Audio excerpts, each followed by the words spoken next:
সিলেট সুনামগঞ্জে পানিবন্দী কয়েক লাখ মানুষ। সড়ক থেকে পানি নামলেও এখনো জলমগ্ন শহর গ্রাম। কক্সবাজারে পাহাড় ধসে স্বামী ও অন্তঃসত্ত্বা স্ত্রীর মৃত্যু। নারায়ণগঞ্জেও বেনজির আহমেদের কোটি কোটি টাকার অবৈধ সম্পদ। রূপগঞ্জে আলিশান ডুপ্লেক্স বাংলো। আদালতের নির্দেশে জব্দের প্রক্রিয়া শুরু। এবং সাগর তীরে হাজারো পর্যটক। ঈদের পর সাপ্তাহিক ছুটির দিনে কক্সবাজারে ভ্রমণ পিপাসুদের উপচে পড়া ভিড়। সতর্ক লাইফ গার্ড কর্মীরা।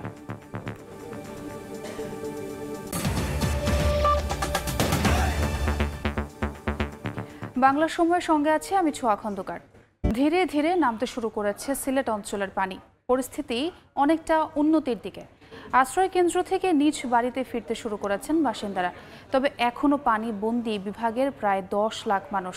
হিমাদ্রি শেখর ভদ্র ও আমিনুল ইসলামকে সঙ্গে নিয়ে ইকরামুল কবিরের রিপোর্ট। ক্যামেরা ছিলেন দেগের সিংহ ও নৌশাদ আহমেদ চৌধুরী। ধীরে ধীরে নামতে শুরু করেছে পানি। তবে সিলেট নগরীর তালতলার অলিগলির অনেক এলাকায় এখনো হাঁটু পানি। ডুবে আছে বাসার নিচতলা ও দোকানপাট। সরকারি পরিষেবা প্রতিষ্ঠান, ফায়ার ব্রিগেড ও সিভিল ডিফেন্স সিলেট স্টেশন এখনো তলিয়ে আছে। নগরীর প্রধান প্রধান সড়ক থেকে পানি নেমে গেলেও অভিজাতে আবাসিক এলাকা শাহজালাল উপশহর থেকে পানি পুরোপুরি সরে যায়নি। আমাদের উপশহরের অধিকাংশ রোডই নিচতলা পানির নিচে। কমর পানি বাইঙ্গা হওয়ার লাগে কি করুন, আর পানি তো কমে না। শুক্রবার সকালে সুরমা নদী পরিদর্শন শেষে পানি সম্পদ প্রতিমন্ত্রী বলেছেন, বন্যার হাত থেকে রক্ষায় সিলেটের সুরমা কুশিয়ারা এবং সুনামগঞ্জের বৃষ্টি নদী খনন করা হবে। যে পরিমাণ পানিটা আসে সেই পানিটা ধারণ করার ক্ষমতা তৈরি করার জন্য যা যা করার দরকার, যে সমস্ত নদী এবং খালগুলোকে খনন করার দরকার সেটা করার জন্য আমি এখানকার প্রধান প্রকৌশলীকে নির্দেশনা দিয়েছি। নতুন করে বৃষ্টি না হওয়ায় সুনামগঞ্জের নদ নদীর পানি কমতে শুরু করেছে। সদর ও বিশ্বম্বরপুর উপজেলার ঘরবাড়ি থেকে নামতে শুরু করেছে পানি। তবে নিম্নাঞ্চলের মানুষ এখনো দুর্ভোগে আছে। বানের পানিতে গোলার ধান, হাঁস মুরগি ও আসবাবপত্র, পুকুরের মাছ, সবজি ক্ষেতের ব্যাপক ক্ষতি হয়েছে। লবার ব্রিজটা লিক হয়ে গেছে, এটা মানে নষ্ট হয়ে গেছে। এটা সরকারে বদলাইবার চেষ্টা যদি করে আর কইরা দেয় তাহলে আমাদের অনেক উপকার হইব। আমার ধান হচ্ছে ওই যে নিয়ে খাল ক্ষেত কাটতে পারছি না, কাটতে না তুলছি এদিকে দেওয়া এদিকে যেন ছোঁয়া দেওয়া আছে, ফচ্চা গলে যেতেছে। এরপরে আলোর টালোর যেটা খুঁজতে গেছে পানি। সবচেয়ে ক্ষতি হয়েছে স্কুল মাদ্রাসা ছাত্রছাত্রী যাইতে না, এই যে রাস্তাঘাট ভাঙ্গা। রান্নাঘর পানি অনেক চুলামুলা তো নিচে গই ভাঙ্গা, তো খানি বলে তো আমরা কষ্ট। আশ্রয় কেন্দ্র থেকে নিজ বাড়িতে ফিরছেন বাসিন্দারা। ঘর মেরামত এখন নতুন চ্যালেঞ্জ। ঘর থেকে পানি নামলেও নৌকা ছাড়া চলাচলের উপায় নেই হাওর ও নদী তীরবর্তী বাসিন্দাদের। চকির উপরে 100 চকির উপর আছে তুলে দেখা যাইব যে এজন্য চলে গেছে। বহুত তো পানি আস্তে আস্তে কম যাও, বাড়ি ঘর লইছে আস্তে আস্তে। ঘর তো ঠিক করা লাগবে। দেবে ভাঙ্গে আমার সারা লিয়ে গেছি, একটা করে ফালা টালা পুঁচু রয়েছে। ইউনিয়নের মেম্বার চেয়ারম্যান আছে, দেখে না। এদিকে মৌলভীবাজারের কুলাউড়া উপজেলা শহরের অলিগলি এবং প্রায় সবকটি ইউনিয়ন তলিয়ে আছে। কুলাউড়া উপজেলা পরিষদ কার্যালয় সহ সরকারি বিভিন্ন দপ্তরের ভবনের নিচতলা ডুবে আছে। গত সোমবার থেকে পানি তলে, আমরা বাসা বাড়ি সব পানির তলে। গরু দুয়ারে পানির কারণে তো আমরা কোনো বছর করতাম পারি আর না। অন্যদিকে হবিগঞ্জে নদ নদীর পানি কমতে শুরু করায় অনেক বাড়িঘর থেকে নেমে গেছে পানি। ইকরামুল কবির, সময় সংবাদ। এই মুহূর্তে সিলেটের ফেঞ্চুগঞ্জ উপজেলায় আছেন সহকর্মী ইকরামুল কবির। সরাসরি যাচ্ছি তার কাছে। আমি এই মুহূর্তে আছি সিলেটের ফেঞ্চুগঞ্জ উপজেলার যেই মূল বাজার যেটা উপজেলা শহর, সেই বাজারই আছে। এই বাজারে হাসপাতাল, এই বাজারে উপজেলা পরিষদ, এই বাজারে প্রায় 2 থেকে 2.5 কিলোমিটার সোজা একটি বাজার এখানে রয়েছে।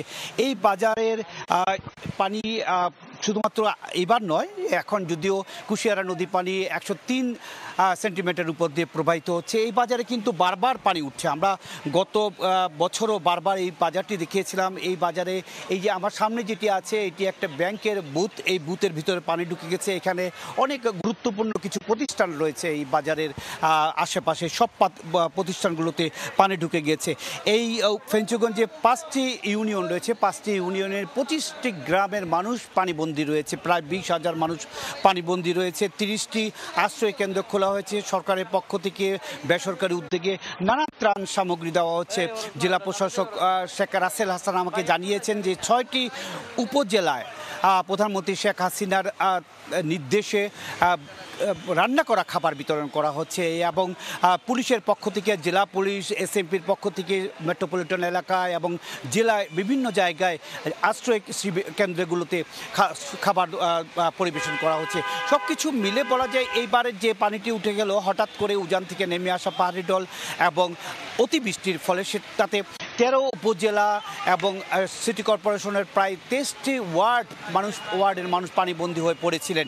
যদিও এখন পরিস্থিতি অনেকটা উন্নতি হয়েছে। আমি একটু যদি দেখাতে চাই, এই যে পানিটি কিন্তু এখানে কেউ আবার ইট দিয়ে পাকা করে দিয়েছে, তাই তার উপর দিয়ে পানিটি চলে গিয়েছিল। এখন এই মুহূর্তে এই সড়ক দিয়ে কেউ নৌকা দিয়ে এই জায়গা দিয়ে পরিবহন করে থাকে এবং এই এলাকার মানুষের এই সবচেয়ে দুঃখ হচ্ছে গিয়ে এর পাশে হচ্ছে গিয়ে কুশিয়ারা নদীর যেই লেভেলটা, সেই লেভেলটা এই বাজারের থেকে অনেক উপরে, সে কারণে একটু পানি বাড়লেই এই বাজারে পানি ঢুকে যায়। এই এলাকার যে আগের প্রয়াত এমপি মাহমুদুজ্জামান চৌধুরী অনেক চেষ্টা করেছিলেন এই সড়কটি একটু উঁচা করার জন্য। তিনি কিছু জায়গায় উঁচাও করেছিলেন, কিন্তু পরবর্তীতে তা আর কাজে লাগেনি এবং এই সড়কটি উঁচা করা ছাড়া আর কোনো বিকল্প নেই। কারণ কুশিয়ারা নদীর পানি একটু বাড়লেই এই জায়গার যেই ব্যবসাপাতির নষ্ট হয়ে যাচ্ছে। প্রায় 5 শতাধিক দোকানপাট রয়েছে, তাদের ব্যবসা একেবারে নষ্ট হয়ে গিয়েছে এবং অনেক জিনিসপত্র নষ্ট হয়ে গেছে। মোটামুটি এই ছিল সিলেটের ফেঞ্চুগঞ্জ উপজেলার মানুষ যে পানিবন্দী হয়ে রয়েছে তার সবশেষ খবর। নারায়ণগঞ্জেও পুলিশের সাবেক মহাপরিদর্শক বেনজির আহমেদের অবৈধ সম্পদের সন্ধান মিলেছে।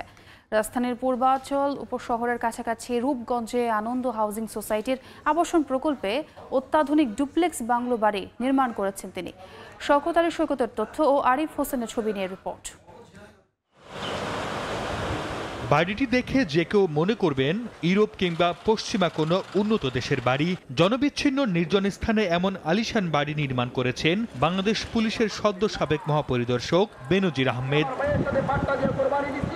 দৃষ্টিনন্দন বিলাসবহুল 2 তলা বাংলো বাড়িটির উপরের তলায় চারপাশেই আলাদা 4টি বারান্দা রয়েছে। সীমানা প্রাচীরের ভেতরে ও বাইরে রয়েছে নানা ধরনের ফুল ও ফলের গাছ। সম্প্রতি ভূমি অফিসের কর্মকর্তারা জায়গা সহ বাড়িটি পরিমাপ করে গেছেন বলে জানান বাড়ির কেয়ারটেকার। কবে থেকে জানেন এটা আপনার বেনজির স্যারের বাড়ি? আমি জানি, আগে থেকে জানি, আমার বাসা এখানে। কারণ ওই বাড়ির ভিতরে নিষেধ ঢুকা, শুধু ভূমি অফিস থেকে আসছে, মাপজাপ করছে আর কি, ওদের মতন চলে আসছে। পুলিশ পরিবার বহুমুখী সমবায় সমিতি লিমিটেড কোম্পানি দ্বারা পরিচালিত আনন্দ হাউজিং সোসাইটি নামে আবাসন প্রকল্পটির প্লট নির্মাণ কার্যক্রম শুরু হয় 2003 সালে। প্রকল্পটিতে কুড়িল বিশ্ব রোডগামী রাস্তা সংলগ্ন 24 কাঠা জমিতে প্রায় 10 কোটি টাকা ব্যয়ে বেনজির আহমেদের বাড়িটি নির্মাণ কাজ শেষ হয় 2022 সালে। বেনজির আহমেদ পুলিশ নিয়ে প্রায় এই বাংলো বাড়িতে আসা যাওয়া করতেন বলে জানান স্থানীয়রা। বেনজির স্যার তো মাঝে মাঝে থাকতো, ওনার ফ্যামিলি মাসের মধ্যে 2-1 বার আগে। স্থানীয়রা মুখ খুলতে শুরু করলেও বেনজির আহমেদ এই বাড়িটির বিষয়ে মন্তব্য করতে নারাজ আনন্দ হাউজিং সোসাইটির নিরাপত্তা প্রধান। মানুষের কাছে শুনছি যে এটা ওনারই বাড়ি আর কি। কার বাড়ি? বেনজির সাহেবের বাড়ি। গত 12 জুন উচ্চ আদালতের আদেশে জব্দ করা হয়েছে বেনজির আহমেদের অর্জিত বিপুল পরিমাণ অবৈধ সম্পদ। সেই জব্দ তালিকায় নারায়ণগঞ্জের রূপগঞ্জের এই ডুপ্লেক্স বাংলো বাড়িটিও রয়েছে।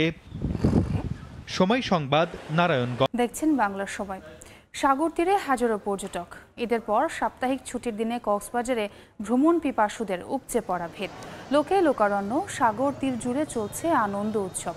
বালিয়াড়িতেও উপচে পড়া ভিড়। বৈরী আবহাওয়ায় সাগর উত্তাল থাকায় সৈকতের প্রতিটি পয়েন্টে টাঙানো হয়েছে লাল পতাকা, করা হচ্ছে মাইকিং। নির্দেশনা দেওয়া হয়েছে কোমর পরিমাণ পানির বেশি না যেতে। কিন্তু কে শুনে কার কথা? ঝুঁকি নিয়ে উত্তাল সাগরের সমুদ্র স্নানে মগ্ন ভ্রমণ পিপাসুরা।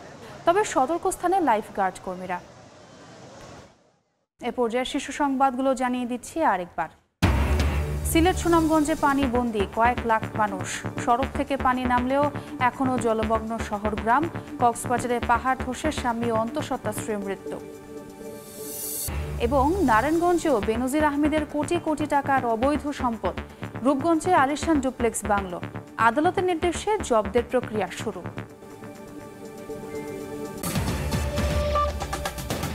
এই ছিল বাংলার সময়। এরপর সন্ধ্যার সময়ের সঙ্গে থাকবেন গোলাম রাব্বি। আপনাকে ধন্যবাদ। সন্ধ্যার সময় নিয়ে ফিরছি কিছুক্ষণ পর, সঙ্গেই থাকুন সময়ের।